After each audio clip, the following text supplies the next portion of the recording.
pest attack on my terrace garden. So they've eaten all the leaf. Oh my god. We have to identify this type of pest and we have to remove these leaves from the main plant so that the plant can grow. Oh my god. See how they are eating.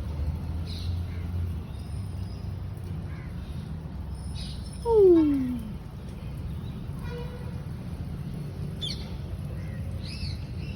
These two leaves has been separated from the main plants.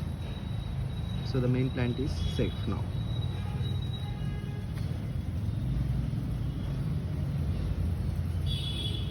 So whenever you are going to your terrace garden, you have to observe each and every plant and you have to identify this type of infected leaves and you have to remove it.